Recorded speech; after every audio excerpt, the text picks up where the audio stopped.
Hello viewers. आज का हमारा टॉपिक है what machine learning today can do और कैन नॉट डू। आज मशीन लर्निंग के लिए यानी आर्टिफिशियल इंटेलिजेंस के लिए क्या चीज़ मशीन लर्निंग के ज़रिए से पॉसिबल है और क्या नहीं है।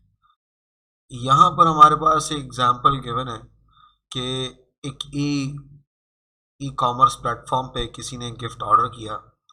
उसने गिफ्ट ऑर्डर किया और वो गिफ्ट उसको टाइम पे नहीं मिला।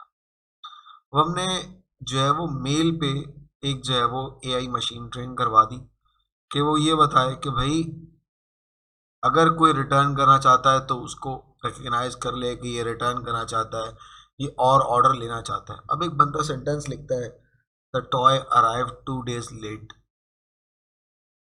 सो I wasn't able to give it to my niece for her birthday, can I return it.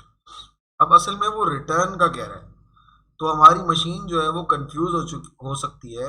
यहाँ पर बातें कुछ लंबी लिखी गई हैं। अगर वो कहता can I return my parcel तो तब भी समझ आ जाती है। अब उसने जो ऊपर का सेंटेंस लिखा है इससे हमारी मशीन कंफ्यूज हो सकती है। मतलब ये कि वो ये सोच सकती है कि भाई आया वो ये कह रहा है कि भाई आपकी नीस की जो है वो बर्थडे अच्छी तो गुजरी या कुछ इस तरह का जो है वो भी रिटर्न कर सकते हैं हम आंसर। पर अगर हमारी मशीन रिप्लाई करेगी तो वो प्रिसाइज रिप्लाई करेगी। इनपुट टेक्स्ट में उसके पास क्या इंडेंट्स आएंगे, इंडेंट्स उसके पास ये आएंगे कि भाई रिफंड करना है, शिपिंग करनी है, अदर। अब आइडेंटिफाई करना कि कस्टमर चाह क्या रहा है, ये जो है वो इंडेंट को जो है वो पॉसिबल है। पर जो है वो राइटिंग जो रिस्पॉन्स है, एक करेक्ट रिस्पॉन्स जो होना चाहिए हमारे पास, एक करेक्ट रिस्पॉन्स जो हमारे पास होना चाहिए, वो मशीन लर्निंग के ज़रिए से पॉसिबल ही नहीं है या बहुत ज़्यादा डिफ़िकल्ट है कि वो मशीन ऐसी ट्रेन की जाए जो कस्टमर्स को उनका डिज़ायर्ड रिस्पॉन्स जो कि एक ह्यूमन को देना चाहिए, वो एक मशीन हमारा ऐसा रिप्लाई दे सके। अब तक की मशीन लर्निंग में पॉसिबल नहीं है। जो मैं बातें कर रहा हूँ वो आज के लिए फिजिबल हैं, आज के लिए जो है वो ऐसा नॉट पॉसिबल है। पर ऐसा नहीं है कि आने वाले वक्तों में ऐसा भी हो सकता है कि आर्टिफिशियल इंटेलिजेंस और ज़्यादा एडवांस हो जाए जिसके ज़रिए से जो है वो ऐसा करना पॉसिबल हो। अब हम आते हैं टेक्निकल डेलिगेंस रूल की तरफ। ये बेसिकली हमारे समझाने के लिए है बॉसेस को, और हमारे जो सीईओ हैं, जो कंपनी हेड्स हैं, वो नॉन टेक्निकल होते हैं, तो उन्हें समझाने के लिए है कि भाई हर काम एआई से पॉसिबल नहीं होता, और डिफ़िकल्ट से डिफ़िकल्ट टास्क जितना लाया जाएगा और जितना कॉम्प्लेक्स मॉडल होगा उतना डिफ़िकल्ट टू ट्रेन होगा हमारा मॉडल। अब हम बात करते हैं कि you are a simple concept, मतलब ये कि हम जो है वो एक सिंपल कॉन्सेप्ट लाएं, और हमारे पास दूसरी चीज़ जो शर्त ये है कि हमारे पास लार्ज अमाउंट में डेटा भी हो। कभी हम प्रॉब्लम ऐसी ले आते हैं जिसका डेटा हमारे पास अवेलेबल नहीं होता, डेटा नहीं होता, तो हमारी मशीन ट्रेन किस पे होगी, ये हमारे पास बड़ा मसला हो जाता है। जिसके लिए हमें जो है वो बहुत ज़रूरी है कि हम डेटा को अच्छे से गैदर कर सकें। मैं कुछ और एग्जांपल्स देने चाहता हूँ कि कुछ और एग्जांपल्स देखिए हम सेल्फ ड्राइविंग कार की। सेल्फ ड्राइविंग कार की अगर एग्जांपल ली जाए तो हमारी कार जो है वो एज अ इनपुट सेंसर में कैमरास में देख रही होती है कि भाई कार्स को तो वो डिटेक्ट कर रही है कि अब ये कार यहाँ मुड़ने वाली है, अब ये कार यहाँ जा रही है, तो मुझे इसको ऐसे ओवरटेक करना चाहिए, मुझे यहाँ अपनी स्पीड इतनी रखनी चाहिए। ये सब जो है वो सेंसर्स और कैमरास और रडार के ज़रिए से पॉसिबल तो हो रहा है हमारे पास। पर क्या ऐसा पॉसिबल है कि वो ट्रैफिक पुलिस के गेस्चर्स और कंस्ट्रक्शन वालों के गेस्चर्स को, यानी कि उनके हैंड गेस्चर्स को समझ सके? अब तक ऐसा जो है वो पॉसिबल नहीं है। तो सेल्फ ड्राइविंग कार के भी जो है वो जो इतना ज़्यादा जो है वो एक्यूरेसी रेट कम होने की वजह ये सिर्फ ये है कि वो पब्लिक के गेस्चर्स को नहीं समझ सकते। तो ये इस तरह की जो है वो एप्लीकेशंस को, और ज़्यादा एप्लीकेशंस हमारी क्रिटिकल बनती जाती हैं, इनके अंदर हमारे को एक्यूरेसी लाना बहुत ज़रूरी होता है कि हमारी एक्यूरेसी ज़्यादा से ज़्यादा आ सके। जैसे जहाज़ उड़ाना। अब एक जो है वो पैसेंजर प्लेन बहुत सारे पैसेंजर्स को लेके जा रहे हैं, बहुत सारे लोगों की जान का सवाल है। अब हमारा पैसेंजर प्लेन जो है वो अगर हम एआई पे डिज़ाइन कर दें तो वो क्या इंसान जो है वो उस मशीन पे भरोसा करेंगे, ना कि एक पायलट पे? मशीन पे भरोसा करके क्या जो 200 लोग अपनी जान को मशीन के भरोसे रखकर जा सकते हैं?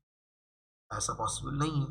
ह्यूमन ज़रूर सोचेगा कि हमारे पास हमारी जो जानों की ज़िम्मेदारी है वो किसी न किसी ह्यूमन पे हो। तो ये क्रिटिकल एप्लीकेशंस होती हैं, हेल्थ केयर के अंदर हम ले सकते हैं कि अगर किसी इंसान का, आपके प्यारे का ऑपरेशन होना हो, तो हम ऑपरेशन के अंदर मशीन तो हमें कह रही है कि 99.9% जो है वो गारंटी है।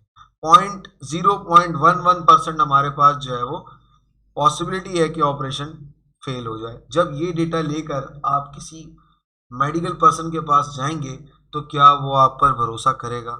नहीं। कुछ कंडीशंस में जो है वो एआई जो है वो बहुत बुरी तरह से फेल हो जाती है। ये भी फैक्टर हमें समझने की ज़रूरत है। Strength and weaknesses of machine learning. Strength machine learning की क्या है और वीकनेसेस क्या हैं, उसको हम डिस्कस करेंगे। हमारी मशीन लर्निंग के अंदर सिंपल कॉन्सेप्ट को लेते हैं और उन चीज़ों को ऑटोमेट करने का कॉन्सेप्ट है। मशीन लर्निंग में हम सबसे ज़्यादा क्या करते हैं, सिंपल कॉन्सेप्ट्स को लेते हैं। जैसे कि हमने पिछले एग्जांपल्स में डॉग का लिया था कि डॉग की इमेजेस दी थी हमने अपने मशीन को, अपने मॉडल को, और उस मॉडल ने हमें डिटेक्ट करके बताया था कि ये जो है वो डॉग है और ये डॉग नहीं। अब अगर डॉग नहीं है तो कोई और एनिमल है, तो क्या हम और बहुत सारे एनिमल्स भी डालना शुरू कर देंगे उसमें, तो हमारा मॉडल क्या हो जाएगा, कंफ्यूज हो जाएगा। हमारा मॉडल जो है वो एक्यूरेसी रेट ख़त्म हो जाएगा उसका, या तो जो है वो हमें बहुत लार्ज अमाउंट में डेटा चाहिए होगा इसको पॉसिबल करने के। डज़ नॉट वर्क व्हेन, जब हम मशीन लर्निंग हमारी वहाँ कभी काम नहीं करेगी जहाँ हम जो है वो अपने फीचर्स को बहुत ज़्यादा बढ़ा देंगे। हमारे फीचर्स ज़्यादा हो जाएंगे, जितने ज़्यादा फीचर्स बढ़ते जाएंगे हमारा एक्यूरेसी रेट गिरता जाएगा।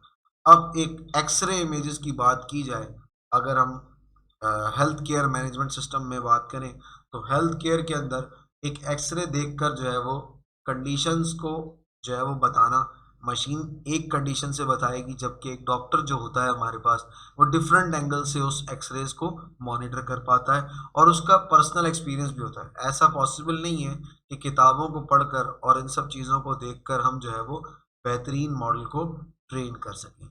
ये थी हमारी आज की गुफ्तगू कि हम कहाँ-कहाँ जो है वो मशीन लर्निंग को अप्लाई कर सकते हैं, क्या स्ट्रेंथ हो सकती है, क्या वीकनेसेस हो सकती हैं, और कहाँ मशीन लर्निंग डिप्लॉय होनी चाहिए और कहाँ नहीं होनी चाहिए। हम इनोवेशन तो बहुत जगह पर देखते हैं अपनी ज़िंदगी में कि ये भी इनोवेट हो सकता है, ये भी ऑटोमेशन हो सकती है, इसकी भी ऑटोमेशन हो सकती है, मगर ऐसा बिल्कुल पॉसिबल नहीं है कि दुनिया की हर चीज़ एआई पे शिफ्ट हो जाए। ये था हमारा आज का टॉपिक।